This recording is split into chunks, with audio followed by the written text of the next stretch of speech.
Sunday mga kapangag, sa for today's video magluto ta og kamuti mga kapangag no og ginisang ginamos pagkalami mga kapangag sa ginamos mga kapangag pagkahumot ani mga kapangag no sa ato ding sa gulan ug kamatis nga perting daghana mga kapangag no og bombay ug ahos. Okay kayo mga kapangag, so let's go. Magluto na ta para makakaon na to mga kapangag. Agoy kalami mga kapangag. Kay human nagpanghugas sa kalha ako nang itak-ang mga kapangag, ibutangan na po nako nag-uwil gamay mga kapangag. No, so let's go. Sugdan na nato mga kapangag. So ibutangan nako ang ahos, agoy ka humahuas. Atong karawon para di mapagod mga kapangag no. So ato na ring ibutang ang bumbay. So ato na pagilunod ang kamatis nga patinghana.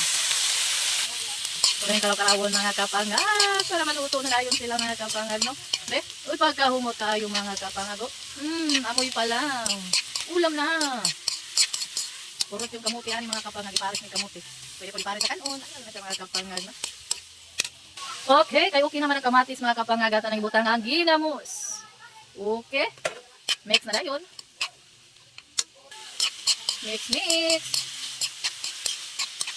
Hantod na luto. Okay, naluto na natong ginisang ginamos mga kapangag. Ato na ning bukaron para magpangag. Nga luto na po mga kapangag ang kamuti. Mga una ta mga kapangag. Ay, kurot. Naluto na atong ginisang ginamos og kamote mga kapangag. So mga una ta mga kapangag, wa nay dugay-dugay pa. Tilawan na nato mga kapangag. Pagkalami kayo mga kapangag. Kurot.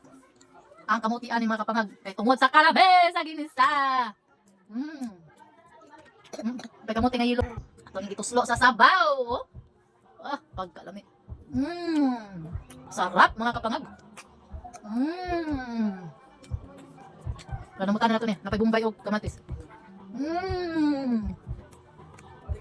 Alam ni kayo.